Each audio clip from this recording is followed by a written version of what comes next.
Rakyat kita nggak bodoh, buruh nggak bodoh. Nggak mungkin buruh tiba-tiba ujuk-ujuk langsung marah. Tidak mungkin. Pasti ada sebab musabab. Pasti ada penyebab. Ya selama ini menggunung, berakumulasi menjadi satu titik perlawanan. Ya akhirnya terciptalah kerusuhan di Morowali ini.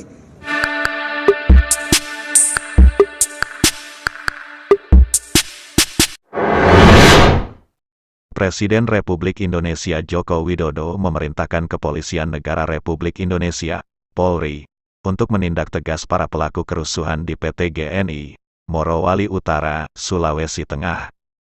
Hal itu disampaikan Kapolri Jenderal Listio Sigit Prabowo usai bertemu Presiden di Istana Kepresidenan Jakarta, Senin.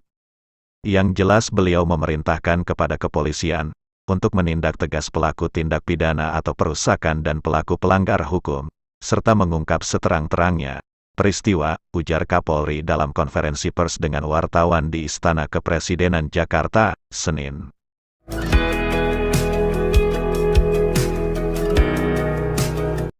Kapolri Jenderal Listio Sigit Prabowo menyebut, peristiwa kerusuhan yang terjadi di lokasi industri pengolahan nikel, smelter, PT Gunbester Nickel Industry, GNI, di Morowali Utara, Sulawesi Tengah dipicu oleh provokasi.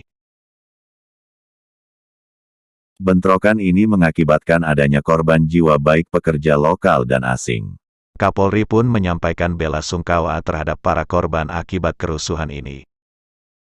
Listio Sigit menyebut, provokasi penyebab kerusuhan muncul karena ada ajakan mogok kerja.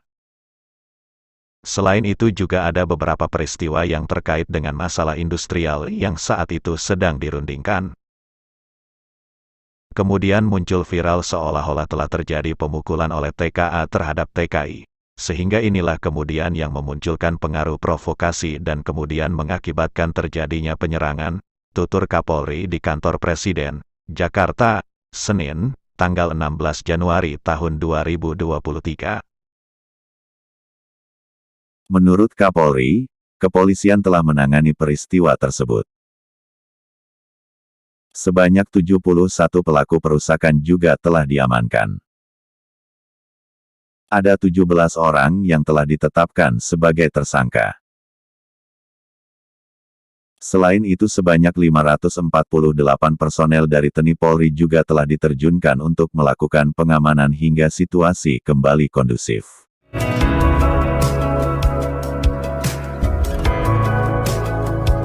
Dalam kesempatan ini, saya mewakili pengurus pusat Persaudaraan Pekerja Muslim Indonesia, juga mewakili pengurus pusat Konfederasi Buruh Merdeka Indonesia, meminta kepada Bapak Kapolri untuk mencabut pernyataannya yang menunjukkan bahwa ada unsur-unsur provokasi dari tenaga kerja pribumi. Karena ini sangat menyakitkan. Tidak ada unsur provokasi di situ. Kenapa buruh pribumi melawan? Karena di situ ada ketidakadilan. Mereka marah, mereka berontak karena ada ketidakadilan yang dilakukan secara sistematis oleh manajemen PT Gunbester Nickel Industry di Morowali itu. Buktinya adalah tidak adanya transparansi dari manajemen PT GNI ke dinas setempat. Begitu juga dengan imigrasi, begitu juga dengan Kementerian Ketenagakerjaan. Jadi PT GNI itu adalah bentuk miniatur dari negara di dalam negara. Nah, jika sudah situasi seperti di mana kedaulatan negara? Jadi mohon Pak Kapolri mencabut pernyataan itu karena itu sangat melukai hati kami. Tidak mungkin buruh mau menjadi provokator di tempat kerjanya sendiri. Tidak mungkin buruh menjadi provokator di tempat dia mencari makan, memberikan makan anak istrinya. Logikanya di mana? Nggak nyampe itu. Nggak mungkin, kecuali ada pihak-pihak yang memancing itu. Dan pancingannya tidak jauh dari persoalan ketidakadilan, persoalan kesejahteraan, diskriminasi upah. Bagaimana mungkin pekerjaannya sama, gajinya berbeda? Sangat jauh berbeda. Pekerja kasar, tenaga kerja pribumi digaji paling tinggi UMR UMP. 5 jutaan lah rata-rata. Sementara tenaga kerja asing dari Cina itu digaji 15 juta ke atas. Belum lagi fasilitas mes, fasilitas makanan, fasilitas dan lain sebagainya. Ini yang menciptakan kecemburuan sosial bagi tenaga kerja pribumi. Dan kami sebagai pribumi wajar saja melakukan pemberontakan, perlawanan. Kenapa? Ya tanah kami, tanah tumpah darah kami diolah. Kok kami hanya kebagian getahnya doang? Kok kami kebagian sialnya doang? Untungnya lu bawa semua ke sono. Bagi-bagi dengan kekuasaan hari ini. Bagi-bagi dengan penguasa hari ini.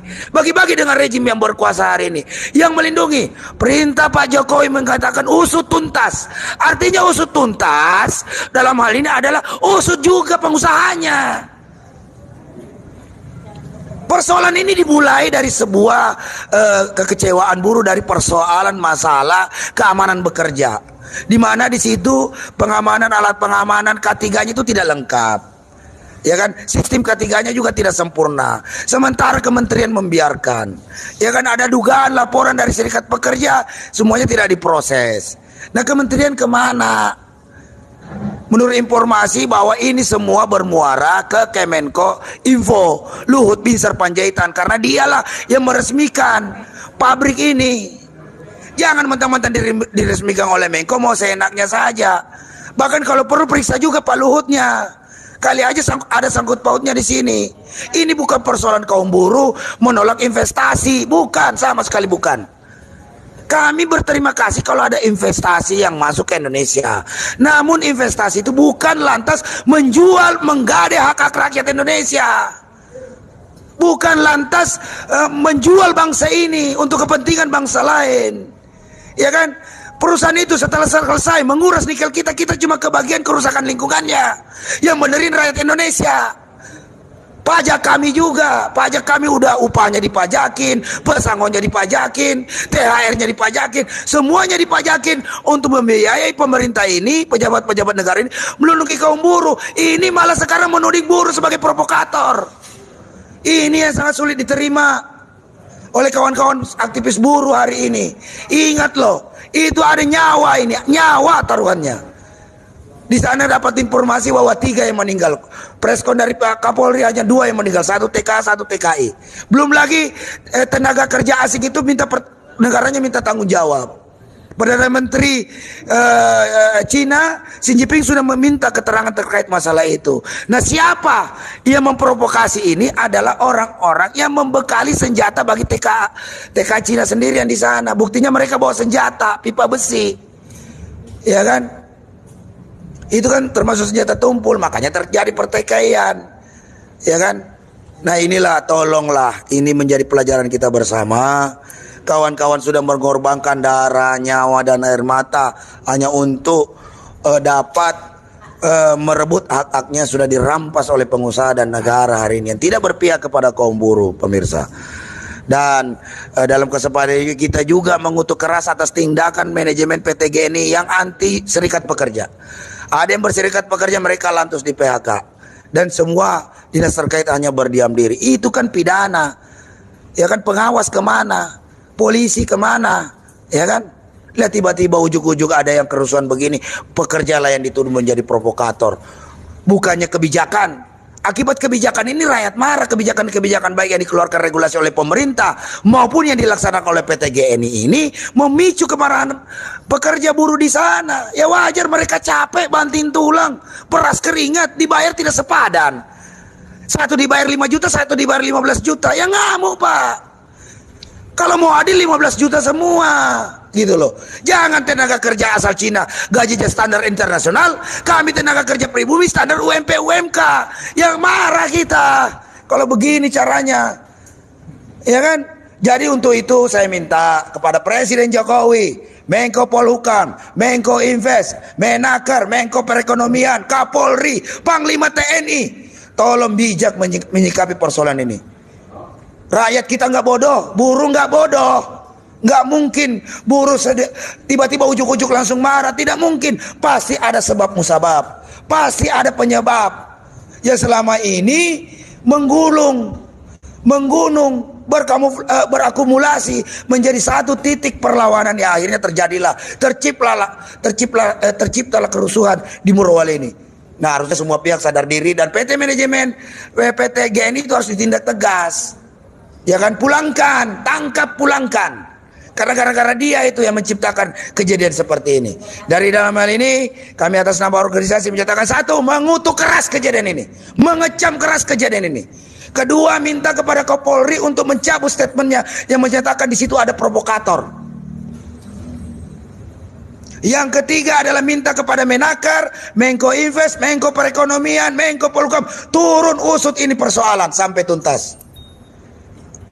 Yang keempat, Pak Jokowi, itu perpunya dicabut aja, ini gara-gara perpu, gara-gara Omnibus Law Bapak yang membuat investor asing ini sewenang-wenang, sekarang dewe. Bapak, ya kan?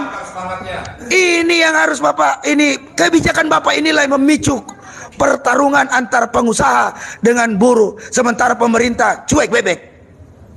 Ini akhirnya kita yang berantem, pengusaha dengan yang harusnya membina hubungan industrial tidak mampu membina hubungan industrial karena pengusaha berlindung di balik regulasi dan pejabat-pejabat yang korup.